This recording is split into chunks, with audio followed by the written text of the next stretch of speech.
Yeah, it's true. I say way more positive things about hearing aids than I say negative things. Hey guys, welcome back to the DrCliffAuD vlog. This is vlog number 249, and today I want to share with you guys my apparent bias when it comes to hearing aid technology. But before I do me a huge favor, click the like button and subscribe to the channel with notifications turned on if you haven't already. It's greatly appreciated. Okay, so here's the thing.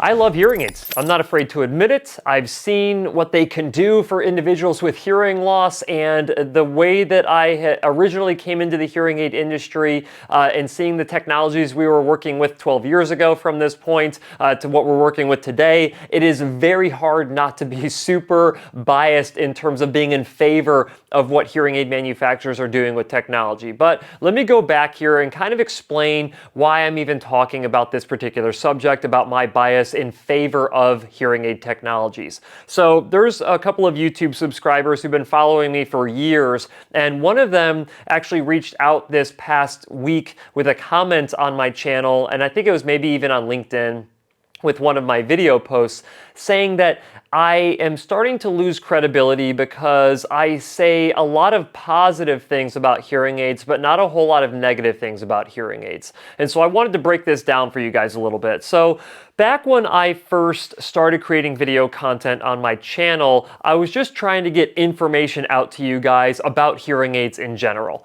I made a distinct effort to try and make review videos of hearing aids that was fairly even-handed, where I would talk about both the pros and the cons of hearing aid technology, and that is something that I've carried through with until today. Even though I have sponsors in the hearing aid industry who sponsor several videos that I make per year, with those exact sponsors that pay me money to make some videos for them, I even say negative things about their particular devices. And I want to make sure that my review videos, my detailed review videos, share both sides of it.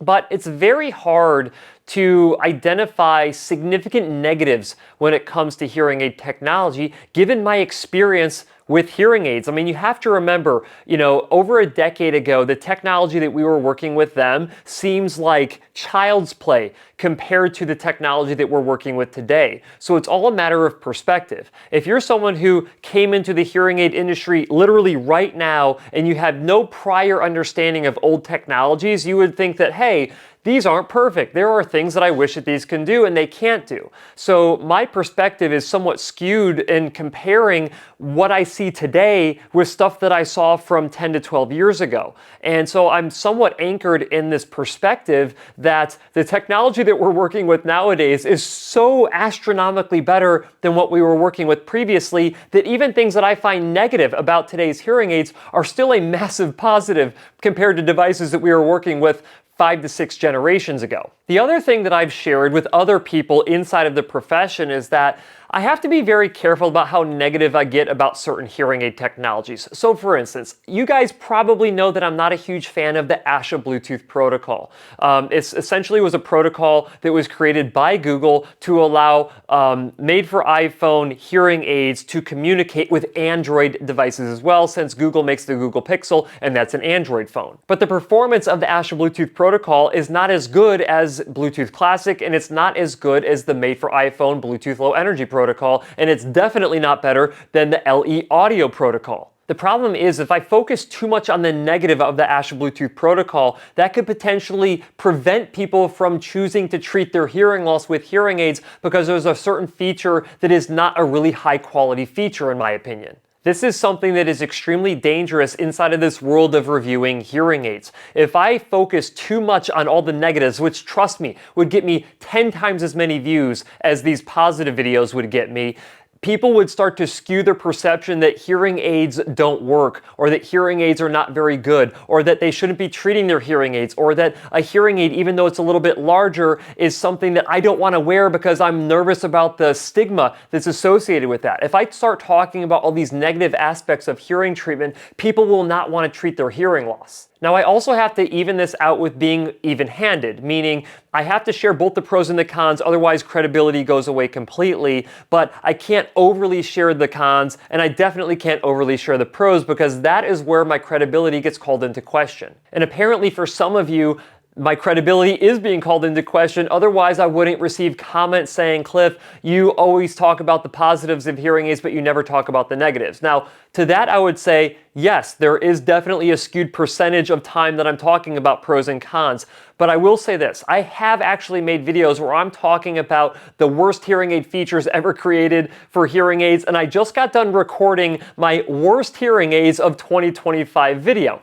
But here's the thing. When I start talking negatively about certain hearing aids, people automatically jump to the conclusion that, like, well, Cliff, you're only saying bad things about that hearing aid because you want to sell us hearing aids in your clinic that are better than those and that cost more money than those. And what I would say to that is, well, you're darned if you do and you're darned if you don't, meaning that it does not matter what I create on this channel. If you believe that I'm coming at this from a place of low moral character, then it doesn't matter what videos I make. If I make positive videos, you're just like, Cliff, you're just trying to get us to buy your hearing aids. If I make negative videos, you're just like, Cliff, you're just trying to say bad things about those hearing aids so we buy the hearing aids that you sell. So this is basically a no-win situation for me. So here's what I'm going to do.